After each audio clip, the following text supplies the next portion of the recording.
two parts because I smushed two things together. Because I figured some people would be interested in one thing and some would be interested in the other, but hopefully together they'll be an interesting talk. As Greg said, the first part is on how to achieve low latency in shared environments, especially where you're running lots of different kinds of processes on lots of machines, and you want low latency response time for interactive kind of services. And the second part is on how do you learn high-level representations in a bunch of different domains via deep learning for neural nets. Okay, so the first part. So why do we care about low latency? Well, if you can build applications that feel very interactive, then users are generally happier. They can understand, what the results are going to look like sooner. So if you can actually, for example, update the results page as users are typing, that's a pretty interactive feel. And that actually requires a fair amount of computation underneath the covers in order to sort of accomplish that. So just to give you a sense, a query comes into one of our data centers, and in order to assemble the data on the results page, there's a huge amount of subsystems that need to be involved. Our ad system is one thing that actually has 150 subsystems itself that I just folded into one little box. The search system itself has lots of different kinds of subsystems for searching different kinds of information, combining these things. Once you get results, you need to decide, is news relevant for this particular query? Or are book results relevant? So there's a very large fan out in order to accomplish all this, to search over all the data that we want to search over in order to give you results and to kind of put it all together and format it in HTML and so on. So one thing that helps with interactivity is being close to the user. So that's why we have data centers in so many places, is because the speed of light matters to get to, from the user's machine to our data center. And so if we only had one data center in the world, then there'd be a significant penalty for people on the other side of the world.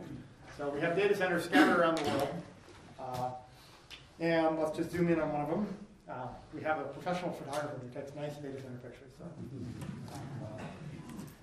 This is our data center in Oklahoma, actually. And you can see these are pretty large facilities.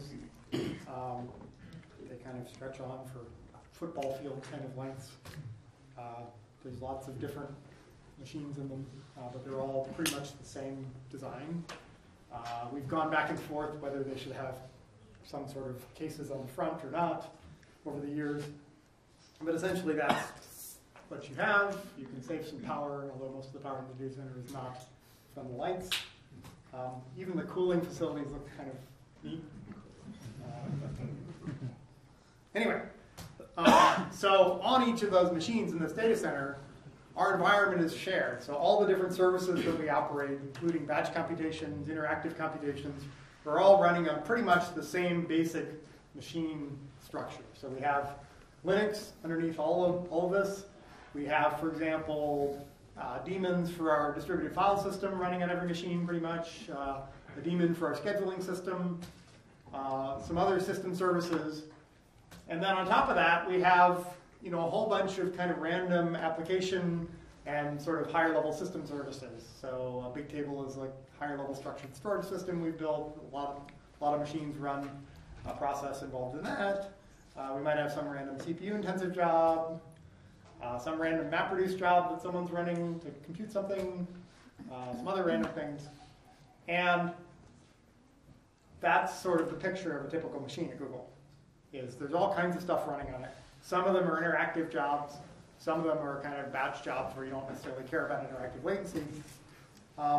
And the reason you do that is because you get greatly increased utilization. If you dedicated machines to each one of those tasks, most of them wouldn't necessarily fill up a machine capacity. And so by multiplexing effectively the computational resources on these machines across lots of different jobs and tasks, you get much better utilization of your expensive computing hardware.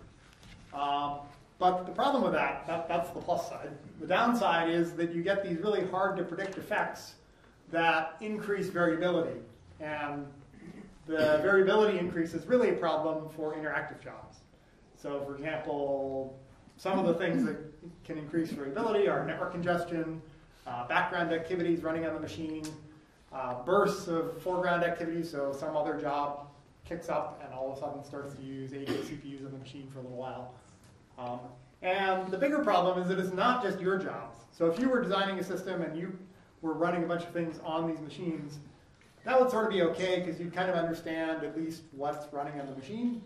But because we pack all kinds of things on these machines, that you now have to deal with sort of an exponential number of possibilities of things running on these machines. And everyone else's jobs get in your way too. And it's not static because these jobs come and go over time, over periods of 5 minutes, 10 minutes. The shift of tasks on the machine might change a bit. So this kind of change in the load on the machine is changing constantly. And it's made worse by large fan-out systems. So the search picture I showed you where we need to fan out a request to thousands of machines, do some local work on each one of them, and then get the results back, is a real serious problem for variability because you need to wait for all or 99.9% of the results to come back before you can really decide what are the top results going to be. Can I format them? Can I generate the titles and snippets that I'm going to show on the results page before doing that? So, to make this clear, the problem with shared environments is when you look at your own code, it always looks really, really fast. Unfortunately, if you look closely, I don't often get to use my vacation pictures, so they have a really long tail. Just a quick question. When you mentioned about the shared environment, are these virtualized or non-virtualized? So the question is, are these virtualized or non-virtualized? We don't run VMs, but we effectively have our own system that runs separate processes that are sort of kind of like what you would do if you were running VMs. They're just running different Linux processes on the machine. Okay, so to make this concrete, if you have a server who has an average response time of 10 milliseconds, but 1% of the time it takes a second to respond, then if you need to touch one of these in a fan-out request, that's not really a fan-out, I guess, then 1% of your requests are going to take more than a second. If you need to touch 100 of these and get results back, and you need to wait for all of them, then 63% of your requests are going to take more than a second. That's the problem with variability and fan-out. So, what can you do? Well, there's a bunch of different things that are sort of just good practice to do in order to reduce variability. The first is if you have different kinds of service classes, like you have some interactive requests and you have some non-interactive requests, you should prioritize the interactive ones above the non-interactive ones. Sort of common sense. You should probably do this at your network level within the data center, so you want to prioritize interactive traffic higher than some random read of data for a batch job. Sometimes you want to reduce head-of-line blocking, where if you have a really large request, you kind of break that into a bunch of pieces and do a little bit of work on each piece, and so that you allow smaller requests to kind of jump in the middle and get better interactive response for most of the requests at the cost of that one large request. And you need to manage the kind of expensive background activities that a lot of different systems often have. In a distributed storage system, sometimes you do log compaction periodically, which is a kind of big bursty activity. And maybe you can defer that until you know the load is low on the machine, or when you know the load is lower at night, these kinds of things. Okay, so these are just kind of like good hygienic things to do. But the real issue is you really need to be tolerant of variability in your system. And I'm going to make an analogy to fault tolerance, where essentially you're going to take extra resources to make a fault-tolerant system, and you're going to make a reliable whole out of a bunch of unreliable pieces. So if you have a bunch of disks, you can make a rated file system that is much more reliable than any of the individual components. So in order to tolerate variability, you're going to do the same kind of thing. You're going to use the same extra resources you already need in place in order to tolerate faults. And you're going to make a predictable whole out of unpredictable parts, a more predictable whole. So where the analogy kind of breaks down is that the timescales are quite different. So for tolerating faults, where you actually have hardware failures you need to deal with, there are not very many of those per day. it's kind of tens of failures per day. The scale of recognizing those and responding to those is kind of tens of seconds, maybe a minute kind of thing. Whereas for dealing with variability, you're going to get thousands of disruptions per second in a large cluster running lots of jobs. And you need to deal with them on the scale of milliseconds, because you want to deal with them while the user is actually waiting for their response for some higher level request. So there's a couple of different classes of latency toleration techniques that we've kind of come up with over the years. I'm going to mostly focus on one of them in this talk, but there's a bunch of them. We had a CACM article in February this year where we outline a few other ones. But essentially they fall into two classes. The first is what I'll call cross-request adaptation. So you're going to examine recent behavior in your system, measuring load and CPU utilization, maybe number of disk requests, those kinds of things. And you're going to take action to improve the latency of future requests on a time scale of tens of seconds or minutes. So it's not going to help a user who's got a request for a search now, but it might help users in a minute or so who send you requests if you can essentially better balance the load across your whole distributed system. And then there's what I'm going to call within request adaptation, where essentially you're going to want to cope with something that's being slow right now while the user's waiting in order to essentially get their results faster. And I think that one's kind of more exciting because you need to respond really quickly and figure out what to do. So I'm going to describe one technique that we've come up with that's actually pretty effective. And it has the exciting name, backup request with cross-server cancellation. We struggled for a better name, but what can you do? So the idea is, suppose you have a few alternative replicas that you could send a request to. Maybe in a distributed file system, every chunk of data has been replicated on 3 different machines. And so any one of the 3 machines could service your request. So the idea is you're going to, normally you pick one, send the request there, and wait for it to come back. And you might have some really long timeout in case the machine died. And after 10 seconds, you'll send it off somewhere else. But instead, what you can do is, here's my client request. I'm going to send it to one place. And then very soon after, before I really expect a response, I'm going to send it to the second place. Send it to the second server. And the identity of that request is also the identity of the other servers included in each request, so that I know each server knows which other servers might have received a copy of the request. And then they're going to continue processing requests. And then server 2 is going to start processing this request first. And just as he starts to do that, he's going to send a message to server 1. He's going to say, by the way, I'm starting on request 9. You might want to know about that. And then server 1 can decide what he wants to do about that. He could, for example, drop the request entirely from his queue because he's like, oh, great, server 2 has it. I don't have to deal with it. That would be a fine policy. He could deprioritize it but not completely drop it. And so if he has extra resources or idle time on his disk, he could issue the read. And then server 2 is going to process the request and send the reply back to the client. Simple enough, right? Not so hard. It's a couple of UDP packets flying back and forth just to tell the other guy what's going on.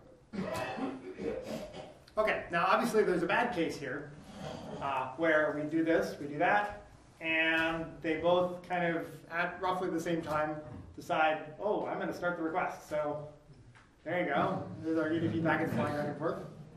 And they're actually going to do the read. Now, you can actually check again when you do the read and have a tie-breaking policy about who's actually going to respond. So you've now done 2 disk reads instead of 1, but you don't necessarily have to incur the network traffic to send 2 replies. So that saves you a little bit. But the good news is, the faster your network is, the closer together server 1 and server 2 are, the less likely this window vulnerability will happen. Because it's only sort of if they both decide in one network hop worth of time that they're going to do this, that you end up doing 2 disk reads instead of 1. Yeah? On the other hand, having them closer together means that the odds of them both spontaneously dying at the exact same instant is distinctly higher. Well, they don't have to be like right next to each other. Like I'm talking in the same building, not like one in Amsterdam and one in Ireland or something. If the entire building burns down, it's still a problem. Fair enough, but you can handle that at a higher level. It's definitely not good to handle the building burning down within the building. Okay, and then you get to reply. So, as I said, the likelihood of this bad case is reduced if your network is lower latency. And that's kind of good news because networks are generally trending downward in latency. Okay, so let's see how well this works. So we modified our system. Actually, this is a monitoring request through a big table cell. And then the big table cell itself issues reads to distributed file system files. And so we modified our distributed file system, so if it has 3 replicas, it sends a request to one of the replicas. It waits 2 milliseconds, which is generally faster than you'd expect to get the response back from the first replica, sends to the second replica, and then the servers do this cross-cancellation UDP packet. And we're going to measure the time of how long it takes to do a high-level monitoring app that might involve one or a few disk reads in total. So if we look at the cluster state, if the cluster is mostly idle, so essentially the only thing running on it is this big table cell and not much else. This is the shared environment in the good case where there's actually not that much sharing. Then you see the latency profile of these high-level monitoring apps, where, for example, the 99th percentile is 67 milliseconds. But if you do backup requests, then that drops pretty substantially, 43% reduction in latency, and pretty good reduction in other points in the latency distribution curve. So that's good. But what about if you're also running a really intensive sorting job on the cluster? So this is essentially running a big MapReduce that's sorting a huge amount of data. And so now all the machines in the cluster are essentially doing a lot of other work in addition to trying to service your monitoring apps. And you see the latency goes up a fair amount in both the no backup and the backup case. That's sort of what you'd expect because now there's other stuff going on. But you still get this very nice reduction in tail latency, which is pretty nice. And you only do about 1% extra disk reads. So that's pretty good. Like, I'd be pretty happy with it. I am pretty happy with that trade-off. So there's another interesting way to look at this, which is if you look at the mostly idle state with no backups, that latency distribution looks an awful like a cluster where you're running a ginormous sort job and you're doing this backup policy. So that's pretty good, because that means you essentially get a really big batch cluster for free on your interactive cluster, right?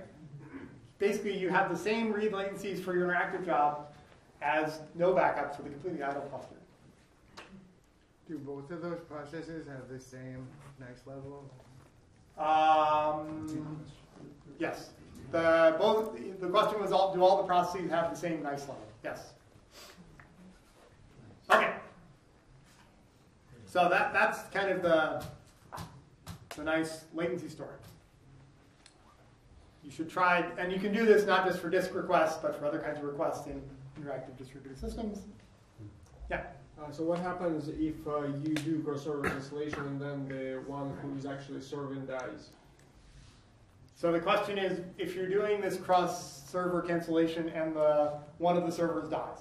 The one who declared that it is not doing the job. Right. So you have the same problem. So you have the same problem as if you sent the request to just one server and that server died. You need to have some policy for that, and probably, you know, your TCP connection maybe drops, and maybe you recognize that, and then you send it, or you have some long timeout of 10 seconds or something, and then you send it to someone else. And in fact, this will actually help you because if you didn't delete the request in the other server but just deprioritized it, you would eventually get a response from him probably faster than you could recognize that. Okay? All right. So now we're going to switch gears. All right. So one of the things we've found over the years is that if we can build computing systems that give you a nice high level of abstraction that just works, that makes people much more productive. They're able to kind of use these high level of abstractions to do interesting things on top of them without necessarily worrying about what's going on under the covers. So MapReduce is a good example of this. You can write nice MapReduce computations and not worry about the fact that machines can fail underneath you, because that abstraction layer takes care of it for you. So more recently, I've been looking at, with a bunch of other people, how can we build high-level systems that are able to build nice high level of abstraction in domains like machine learning. So there's a lot of machine learning work at Google because a lot of the problems we're trying to solve are fairly complicated, and we have a fair amount of data, and in order to accomplish them, you can often use that data to build statistical models of the problem you're trying to solve. Is there some distinction between a high-level system that just works and an application? Yeah, so for example, a high-level system that just works might be something like MapReduce, where you're building other software on top of that. So you're talking about things with exposed APIs to other things? Sure, yeah. Okay, yeah, I was wondering what the scope was. The scope is that if you're able to build these levels of abstraction that hide a lot of complexity through nice, well-defined interfaces, then that frees up a lot of innovation to happen on both sides of the abstraction boundary. You can sort of replace the implementation underneath the covers and do a lot of interesting things underneath the covers to make the implementation of that interface better. And on top of that interface, people can treat the specification of that interface and build upon that without having to worry about what's going on underneath. Does that make sense? Okay, so the idea of this work is, can we build systems that are able to essentially generate a high level of understanding from raw data? And we want to actually solve difficult problems. Obviously, we want to improve Google's products. And we want to minimize the software engineering effort, where a lot of machine learning algorithms, you need to essentially hand engineer features you think are predictive of some high-level task that you're interested in. We'd like to sort of get away from that, because that's a fair amount of effort in doing so. And we want to sort of learn from raw data and build these high-level abstractions automatically. So there's no shortage of data. There's an awful lot of kind of different domains of data in the world. There's lots and lots of text out there. There's plenty of visual data, both static images and videos.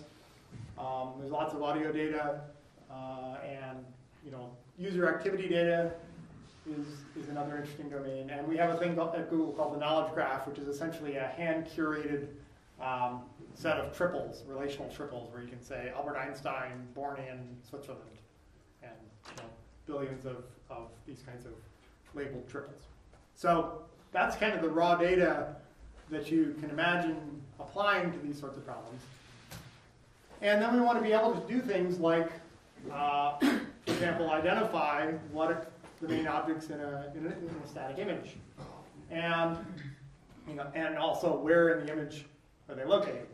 So this is a pretty hard problem. If you look at the bottom row, those are all tractors, but they're all from different viewpoints. There's different colors involved. There are different kind of scales of tractor. The background's kind of different. This is a pretty difficult task. If you look in the upper right, you might say car, but it'd be better to say car show, because there's a guy in a suit on a turntable. And that actually is a better label for that particular image. Car would be a fine additional label to give. Okay, so that's one thing we want to be able to do. We have a bunch of kind of finer-grained tasks that we want to be able to do. For example, in our Street View project, we have imagery collected from taking pictures of street scenes, and we want to be able to read house addresses out of this imagery. And that comes in a pretty wide variety of fonts and orientations and so on. So you need to be able to first identify something that might be a house number, and then ideally read the numbers out of it, despite this sort of wide variety of fonts. And then more generally, you might want to be able to OCR the world. So you'd like to be able to read all the text in that scene and associate it with the location and the business, and know what businesses are present in this location. You know, if you can see well enough, there's actually hours posted in some kinds of scenes like this. You might want to know the opening hours of businesses. If you can read the window, that would be cool, right? We don't actually have much of that kind of data, but you might want to be able to read that. We have more of that kind of data. We want to be able to read that.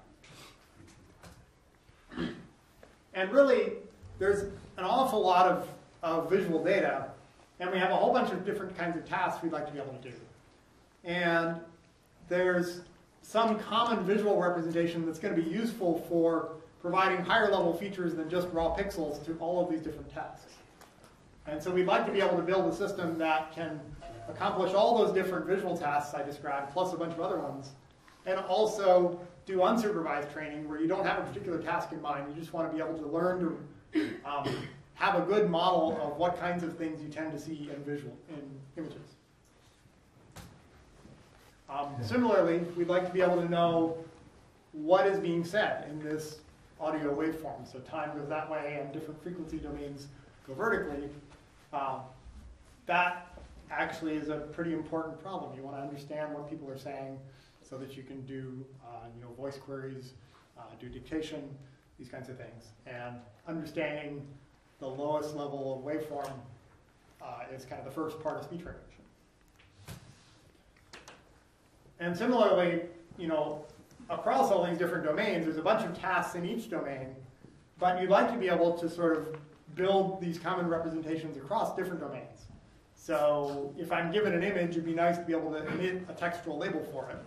And if I'm given a textual label, I'd like to be able to generate images if that's a visual kind of text label. Like if I say cheetah, if I type in cheetah, it'd be nice to be able to sort of find representative cheetahs. I'd like to be able to say the word cheetah, all these kinds of things, right? Okay, so we've been using neural networks for the last couple of years to work on a bunch of these different kinds of problems. So neural nets essentially learn a complicated function from data. So you have some space 1, which might be input pixels, and you have some space 2, which might be labels of what you think is in that image. And you're going to learn some very complicated function to map from the pixels of the image to what you think is in the image, for example. They're made up of neurons, so you have a bunch of inputs to a neuron. This is kind of an abstract model of how human or animal neurons work. You have some inputs. They each have some weights. You do a weighted sum of those inputs, and then you put the result of the weighted sum through some nonlinearity. Traditionally, that's been a fairly mathematically smooth function like a sigmoid, but more recently people have been getting very good results with that nonlinearity, which is just the max of 0 on the value. So that's a single neuron. A neural net is just a bunch of connections of these things. So you have some inputs, and you have some outputs, and data just flows along these edges, which are all have weights associated with them, and there's your output. So learning in a neural net is fairly simple while you're not done, like while you're not happy with the results.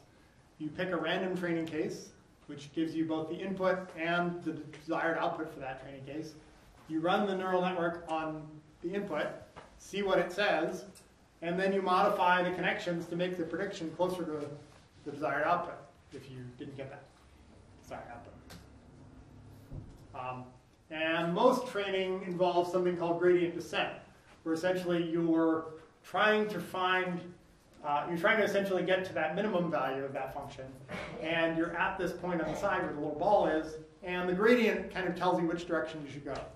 Now this is a very simple two-dimensional picture, but actually in a neural net with a lot of parameters, you're trying to optimize this sort of 10 million dimensional or 100 million dimensional function. And so it's got lots and lots of very complicated sort of peaks and valleys in it. And you're trying to find the global minimum, but you're not probably going to do that. You're going to settle in some local minimum in this very complex function landscape. So the deeper your network is, the more nonlinearities it goes through, and the more sort of complex functions you can learn. So we can actually train 10-layer networks. We sort of can do it. There's not a lot of theory in terms of mathematical theory about non-convex functions and how they behave in this complex domain. So some of the things that even a small network with 2 hidden layers can do, which may be kind of surprising to you, you can actually sort a bunch of numbers, you can multiply numbers, you can compute analytic functions. These aren't necessarily obvious. In the actual neural network domain, what can a 10-layer network do? So in 1/10 of a second, humans can recognize objects. They can recognize speech. They can see if you're smiling or not.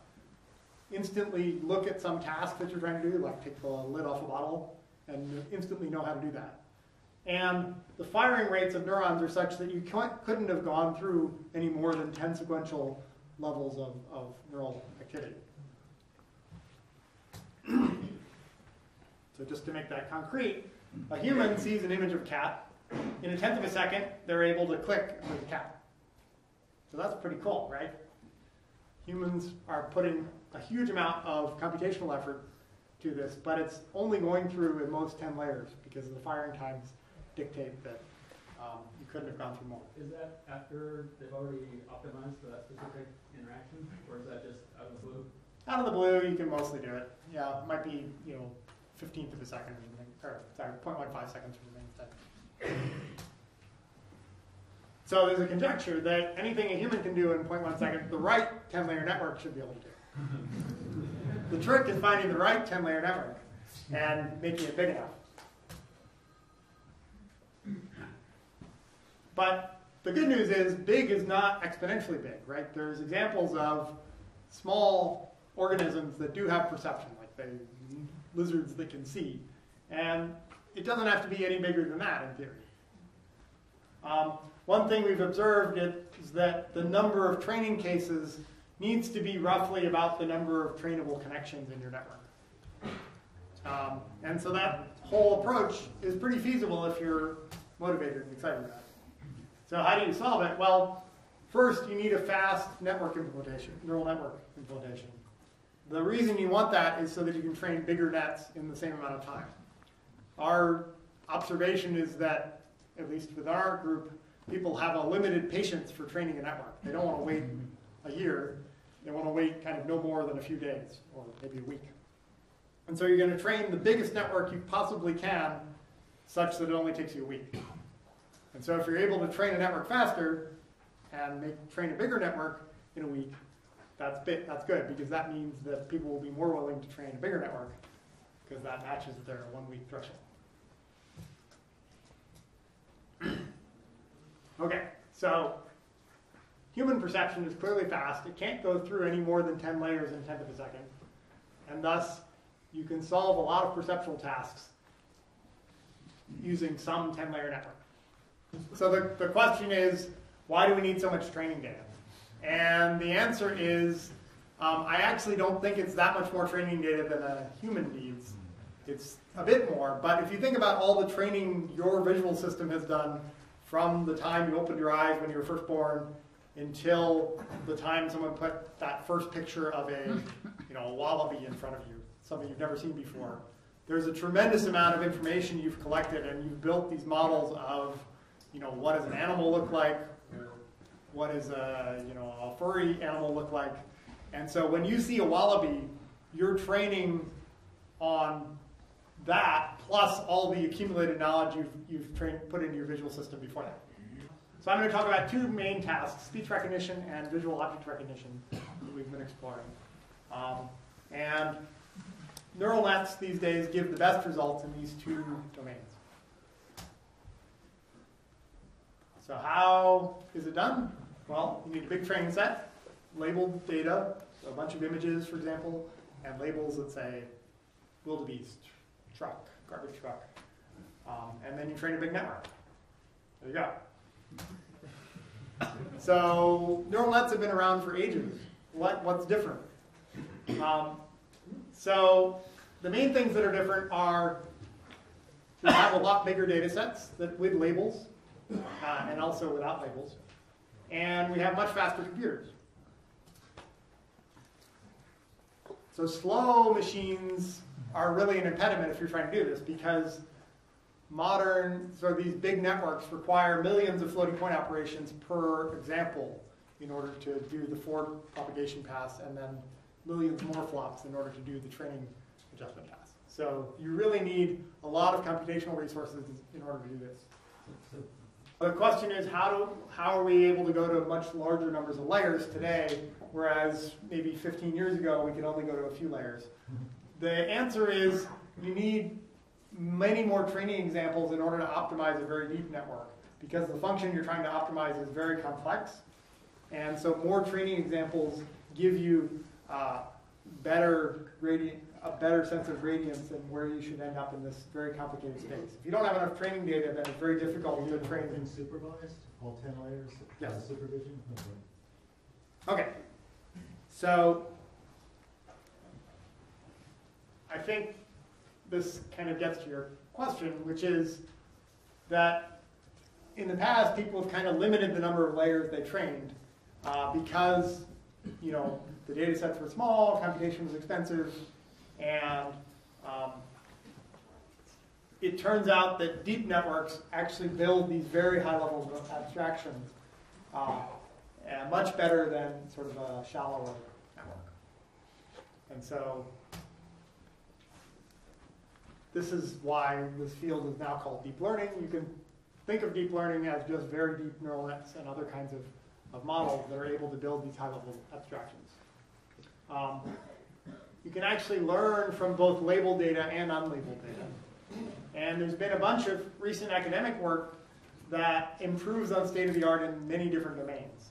Most of it by Jeffrey Hinton, Andrew Ng, Sammy Bengio, or Yoshua Bengio, and Jan McCoon, and a bunch of other people. And those domains where this kind of approach is being applied started out kind of a few years ago where they were getting state-of-the-art results in images and speech, and they're now moving to video and natural language processing and other kinds of tasks, using fairly modest model sizes. So the approach we're taking is we want to build much bigger models and be able to train those much bigger models on big data sets. And so the general approach that we've taken is we want to parallelize this computation at lots of different levels in order to do this. So to make this concrete, for an image model, we essentially have neurons at a bunch of different levels that each look at a fairly small local set of inputs. So they don't look at the whole layer below them, they look at a smallish patch. And we essentially take one of those models and partition it across a bunch of machines. And so that gives you additional computational resources to devote to training these networks. Because the connections are local, that has the nice property that, for the most part, no data needs to be transmitted across machine boundaries. Only kind of that second neuron's data needs to be transmitted across machine boundaries because it falls on both sides of the partition boundary, the input for that neuron. So for example, one of our biggest models is 144 machines, and we're using 2,300 cores to train it. The basic idea behind training is we're going to use either an unsupervised or supervised objective, and we're going to do what's called mini-batch stochastic gradient descent. So we're going to take in, order 100 images, run them through the network, compute a gradient that makes the output of the network better for those 100 examples, and then we're going to push gradients down and adjust the parameters in the model. Now actually, that's still not fast enough for our 1 week tolerance. And so we actually add another level of parallelism for training these models. So each one of those boxes at the bottom is one copy of a model spread across a bunch of machines, each of which has a bunch of cores. And now we're going to use data parallelism. So they're each going to train on different examples at the same time. And before they train on a batch of examples, they're going to get the current state of the parameters for the model, the weights on the edges. And they're going to run the examples through, they're going to compute some gradient, and send the adjustment that they'd like to make to the parameters up to this centralized parameter service. And that itself is spread over a bunch of machines. And so then the parameter server is going to be the one that actually applies the gradient. So it's going to compute new parameter values by taking the old parameter values and then adding in the gradient that it was just set. And then the next step, it's going to get a new copy of the parameter values, compute a new gradient, and do the same thing. And what actually happens is we're going to be doing this asynchronously in parallel across lots and lots of replicas of the model, each training on different examples. So you're not getting these deltas in lockstep. That's correct. So this is all asynchronous.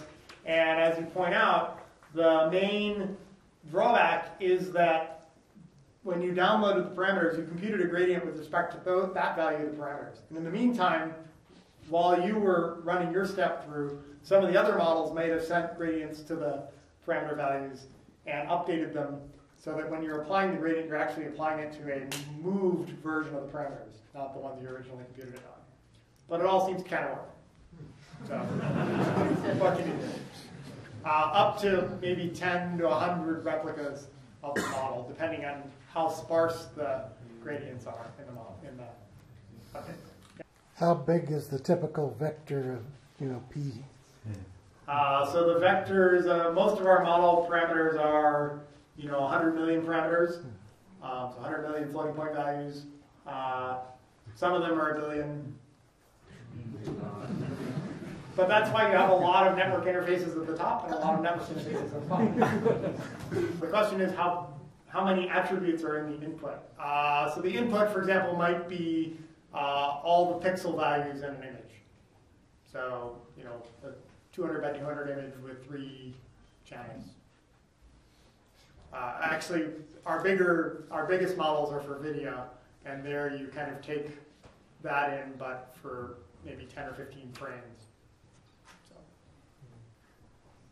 Okay, there's lots of interesting trade-offs that I'm not going to go into much. You can use lower precision arithmetic. It turns out these things are pretty tolerant of noise. So, 16-bit floats are fine. So the question is, what are the precision levels in human neurons like? And I don't know, but I suspect it's not more than about 4 or 5 bits. That'll be my bet. So, yeah, 16-bit even seems like overkill. Okay. So that's kind of the basis of the training system that we've been working on. Let me talk about some applications. So when we first started this project, we initially focused on doing unsupervised learning, where essentially you have a very large data set, but you don't have labels of what you'd like the output for different input examples to be. You just have, say, a bunch of images. And in particular, an experiment we did was we took 10 million YouTube videos, we took 1 frame from each of them. And then we trained in an unsupervised manner, so we didn't know what was in the images. The model never was told what was in the images. It just got 10 million YouTube frames. And we told it to try to reconstruct the input from the representations it had learned in these different layers.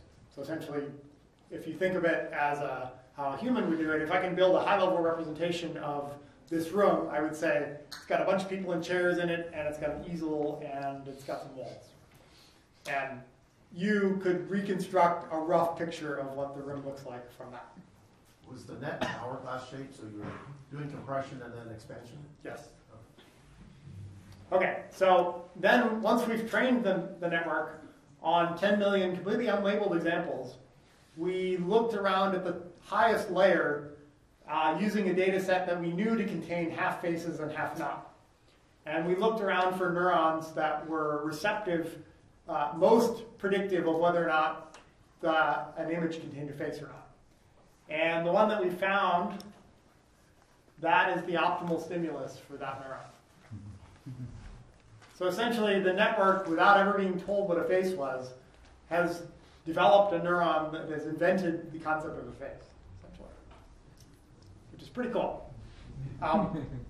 Since it's a YouTube data set, we have another neuron that has invented the concept of a cat.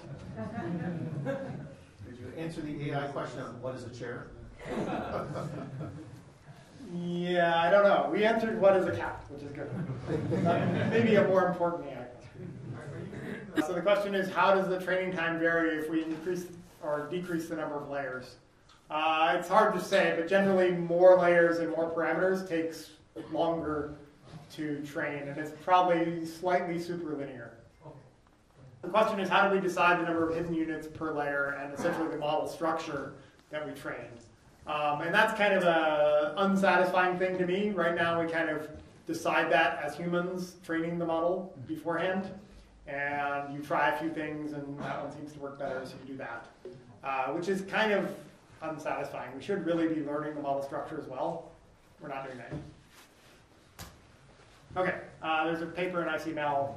If you'd like to see this. Our colleagues kindly gave us a nice commentary on social work. Okay. So the second thing we were working on was a collaboration with the speech team, where essentially we wanted to do a deep neural acoustic model. So we essentially want to take in some small snippet of audio. That bottom image of audio is about 250 milliseconds of audio, and at each 10 millisecond interval you get 40 floating point values that describe the frequency distribution of the audio signal. And the goal of the network is to predict what is the phoneme being uttered in that middle 10 milliseconds of speech. So you get some context, and you need to say, is that sound a b or a ps, something like that. And then there's a language model on top of that that tries to string a whole bunch of these 10 millisecond predictions of phonemes into a sequence of words and sentences and phrases. This is just kind of the first half of that pipeline where you're trying to go from raw signal to predicted phonemes. And so that's essentially what we did. It's actually a pretty simple architecture. It's just a bunch of fully connected layers and then a softmax layer at the top that tries to predict the phoneme label. And we have a bunch of labeled data for this. And essentially when we first deployed the neural acoustic model instead of the previous model, which was based on Gaussian mixtures, we got a 30% reduction in word error rate for English. And one of the people on the speech team said, wow, that's the single biggest improvement I've seen in my 20 years in speech. I'm not a speech person. How many layers? When we first deployed it, it was 6, and it's a little more now. And this has been launched since Jelly Bean. So when you're speaking into your Android phone, that's what you're talking to. So remember how I said we wanted to be able to combine lots of representations together for different tasks? Well, one example of a different task is I might want to be able to recognize Portuguese instead of English. And the problem with Portuguese is we don't have very much labeled data for Portuguese, especially compared to English. So the word error rate for Portuguese is a lot higher because we just don't have as much labeled data, so the network doesn't perform as well. So one thing you could do is you could just, well, say English and Portuguese, it's kind of the same. Let's just, instead of randomly initializing when you start training, let's just start with the English weights. And that actually works. You get a little bit of reduction in your word error rate for Portuguese. Great. But another thing you could do is you could say, well, English, Portuguese, Spanish, they're all really kind of the same. Especially at the low levels, that makes sense because they're all kind of dictated by the human vocal tract. And a lot of the features at the low levels should be the same, essentially, across all these different languages. And so essentially you can train all of these things jointly, where you take in all your English data and you train an English model that shares, say, the first 6 or 7 layers, and then has a final layer or 2 that's English specific, and then do the same thing for the other languages. And that actually reduces your Portuguese error rate even more. Because now you're not just using English data, not just initializing from English data, but you're also taking advantage of the Spanish data and the German data. Maybe the German data is not that helpful, I don't know. Maybe not for Portuguese. And so you get a pretty nice improvement. It's not bad. And the interesting thing is your English performance actually gets a tiny bit better. So that's cool too. Not bad. So that's an example where you have a whole bunch of tasks. You've built a common representation, which you can think of as the top layer that's shared here. And that's useful for other tasks you may not have thought of. If you want to add a new language to this system, you can start with this representation and probably be much better off than starting from scratch. Yeah? Does it make sense to have more than one layer at the top? Yeah, does it make sense to have more than one layer at the top? Yeah, probably. You know, we've done a few experiments. 1 seemed pretty good. 2 is a little bit better, but maybe not worth the hassle. Okay, so now I'm going to talk about a convolutional model for object recognition that was originally developed by Alex Krzyzewski, Ilya Sutskever, and Geoffrey Hinton when they were at the University of Toronto. They're now at Google. So it looks kind of similar to the model that I showed you before, except now we're going to do supervised training only. So we're going to do, we have enough images with labels where it says, you know, a picture of a wildebeest, and we have a label that says wildebeest. We have, you know, order a few million of those images with labels. And we're going to use a convolutional network, which was originally developed by Jan LeCun. And the idea here is, in the first experiment I showed you with the unsupervised training, the weights on the neurons were completely independent at different locations. So in a convolutional model, that's not the case. You're going to keep the same weights within a layer and just apply those weights at all the different locations in that layer. This has the advantage that you now have many fewer parameters in the model, but you still use a fair amount of computation. You can make a big model with fewer weights by using a convolutional structure. And then at the top, you get a bunch of outputs that are kind of still spatially oriented a bit. And then we're going to use some fully connected layers at the top, and then softmax to predict which of 1,000 different object classes something is. And this is actually released initially as part of Google Plus photo search. So you can actually search photos that you or people have shared with, that you've posted or people have shared with you. And you can type in queries like statue, and it finds things like that, even though they haven't been labeled.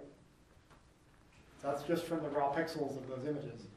And this is what one user thought. They're like, wow, the new Google Plus photo search is a bit insane. I didn't tag those. That's cool. And you can find sea, drawing. And if you're going to have only 1,000 classes, or 2,000 classes, you should have a macrame Yoda. Well, a Yoda class that can find a macrame Yoda. So that's cool. And that's actually pretty useful, right? Being able to understand what is in images is clearly something pretty useful that computers have traditionally been pretty bad at, and this is kind of pushing them towards not so bad. You can also use this for more specialized tasks. So my summer intern this summer trained a model to detect where text was in a street scene. Remember I said we wanted to be able to read the text in kind of arbitrary street scenes.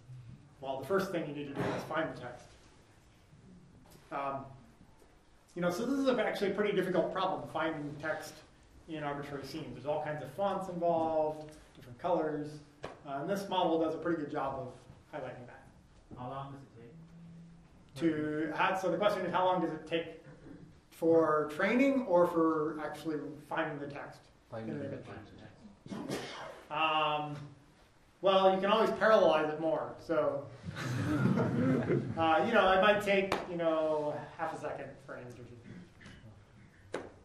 So the question is, does it work equally well on scaled images? Yes, so it does. Because the imagery that we trained on actually has text at a whole bunch of different scales, because as the car drove by, some things are really close, and so it has like open, and some things are really far away, so it has a little open. And as long as your training data represents all the different kind of rough scales of text that you're going to want to recognize, it'll do a pretty good job. So there was actually some of my colleagues competed in being able to read text out of arbitrary scenes, and that's their entry from Google. And it's quite a bit better than the other entries in this particular contest. So it's getting pretty close. 82% correct words is, not so great, but it's good enough to kind of start thinking about indexing things. And if you have lots of different views of the same business, then probably you'll end up getting it right from one of the 4 or 5 views that you might have. Okay, so those were kind of perceptual things: speech, vision. How can you use these for text? So one of the techniques, neural nets are good at dealing with kind of dense numeric representations. And it's not obvious if you have the word porpoise or dolphin how you turn that into something that a neural net wants to consume. And the main trick that you can use is you can say, I'm going to represent each word by a high-dimensional vector. And so let's say I'm going to take the word porpoise and pick a point in a 1,000-dimensional space, maybe in the 1,000-dimensional unit sphere. And I'm going to do the same thing for the word dolphin. And the hope is that if I'm able to do a good job of training a model that uses these embeddings, that words that are very closely related are going to end up being very close together in this high-dimensional space. So we want porpoise and dolphin to be close together. I like to say they have the same sense of porpoise. And then we want a word like SeaWorld to be kind of nearby, not as close as porpoise and dolphin, but kind of nearby, and a word like Obama or Paris to be pretty far apart from porpoise and dolphin. And so there's a bunch of different models you can use to train these embeddings, but essentially you take a word in, you put it through the embedding to figure out what the current 1,000-dimensional representation of the word 8 is, and then you're going to use it to use that vector to try to predict some of the other words that are nearby. So if I see the word 8, I want to be able to predict the word cheese. And so the hope would be that I'm able to do that. And if I am, great. If not, then I'm going to make little adjustments to the embedding vectors to move 8 around and move cheese around so that I'm better able to make that prediction. Same way you would do stochastic gradient descent. You're just doing that here, and you're pushing not only the neural net layers, but also the embedding vectors around. And so here's some examples of some embedding spaces that have been trained.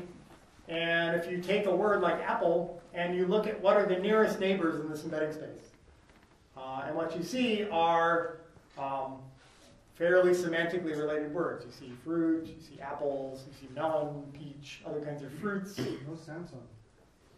Yeah, so this lexicon was actually case sensitive. That's why you don't get apple the company, you get apple the fruit. And it works for verbs.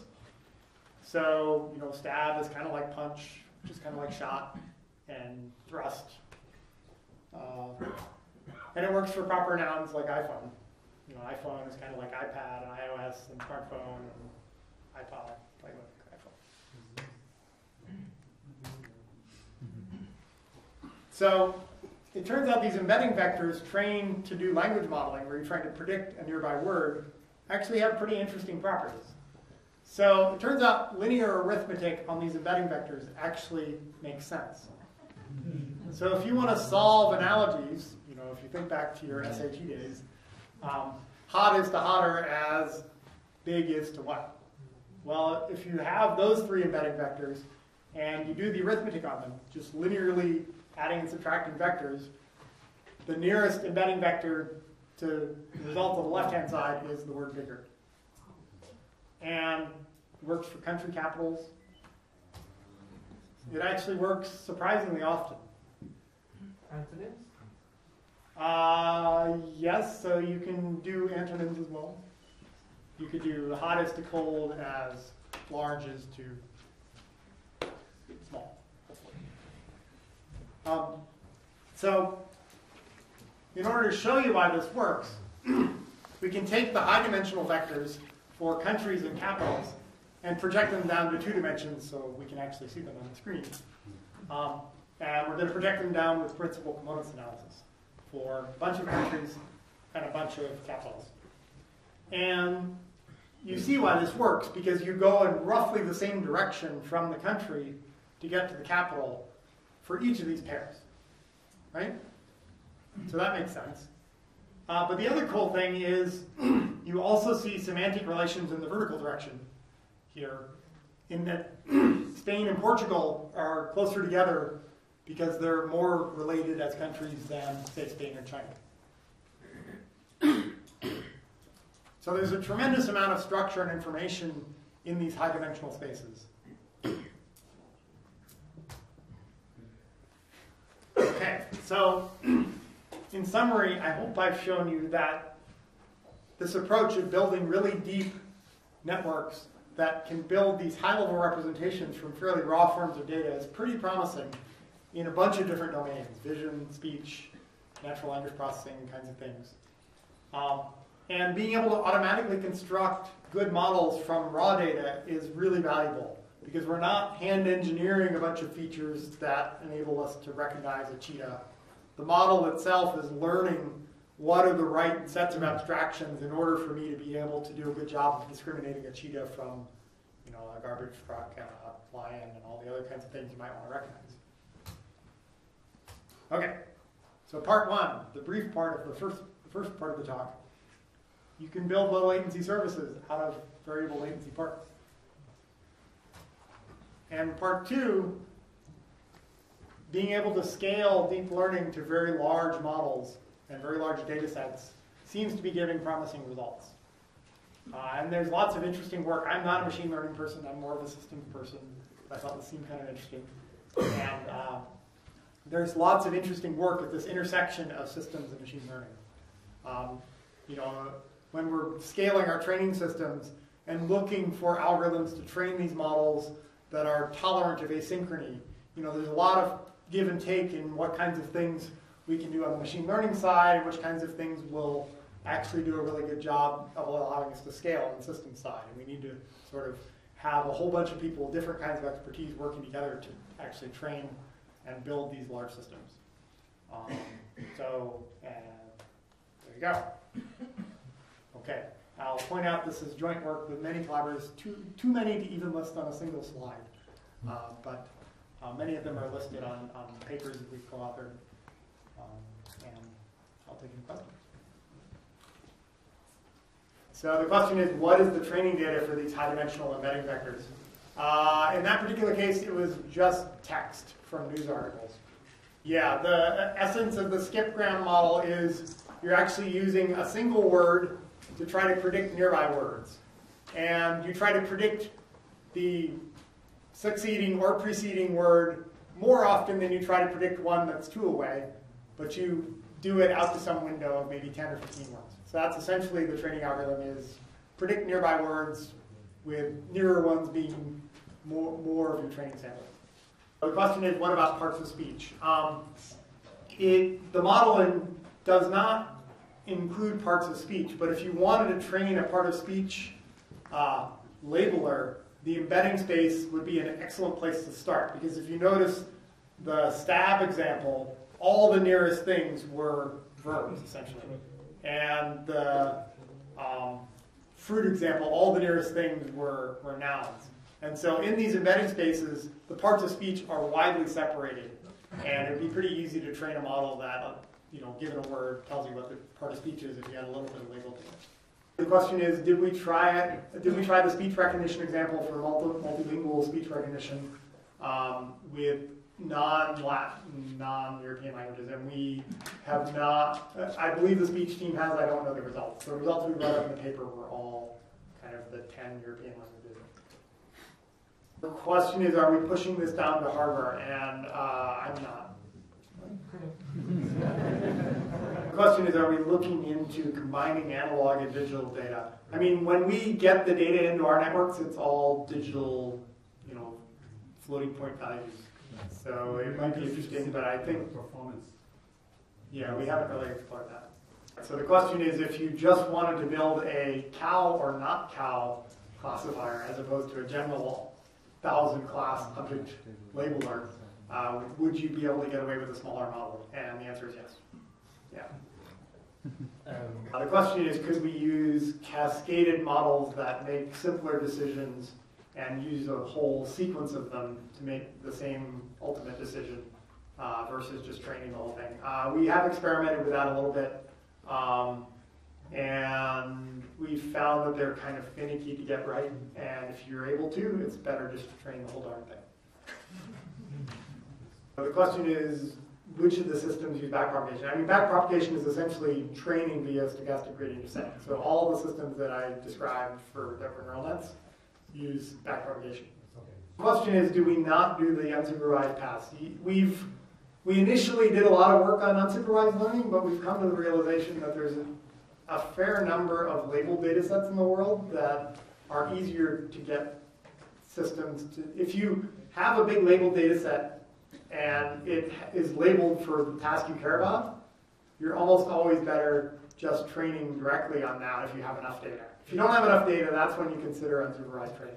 The question is, we don't have labeled data for the intermediate layers in the network, but that's what those features learn to discover on their own. The lowest layer features in an image model are essentially learning edge detectors at different orientations, and then as you go up one level, it's learning kind of slightly more complicated versions where it combines edges together to make corners or kind of arcs or things like that. And as you go higher and higher, you're building up more and more complex features in these models. So as you get up to like 5 layers up, you're getting like ears and noses and parts. All during backpropagation. All during backpropagation, just directly from the top. Could I speculate on larger and larger systems? Well, I think you get more and more layers or larger features. You see bigger, higher level representations. Yeah, well, I think you'd like to be able to train bigger and bigger networks because you do better on a bunch of tasks, and that would be good. I think that's what I will speculate, is that bigger and bigger data sets will be better. Maybe he's asking how long it will become better than people. We have seen some limited tasks where we actually have enough labeled data and we're actually better than people in some certain limited domains. Humans are fast, well, not the speculation. Humans are very fast at identifying and processing visual data because they don't completely capture everything in the scene, right? If I just look at something quickly, I can't remember every scratch on that wall. But I can get the general high-level picture that there's a wall there and there's some people sitting. That's what these models are doing. These high-level features are capturing the most salient high-level features in that image. They're not capturing at the bottom, except very temporarily, in order to pass on to the next level, what are the lowest level features in these. I mean, I think the main thrust of your point, and it is a good one, is that we essentially need to be able to have very large models, only parts of which are active on a given example.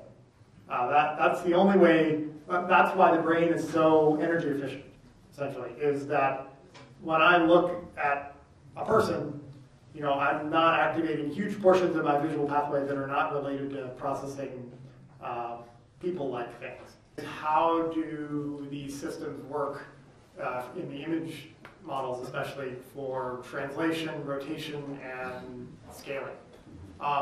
So the answer is they work pretty well, especially the convolutional models. The convolutional models deal almost perfectly with translation, because if you think about it, I'm applying the same weights, whether it's here or here, and I'm going to get just a shift in the activations in my neurons of that layer and the layers above based on where that thing appears.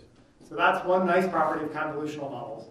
For rotations, in general, you can do some regularization and things that make the models tolerant to slight rotations, but the current models are not very good if you completely rotate it. Those neurons are not necessarily going to recognize things, but other neurons, if you have training data, will fire when it's in a very different orientation.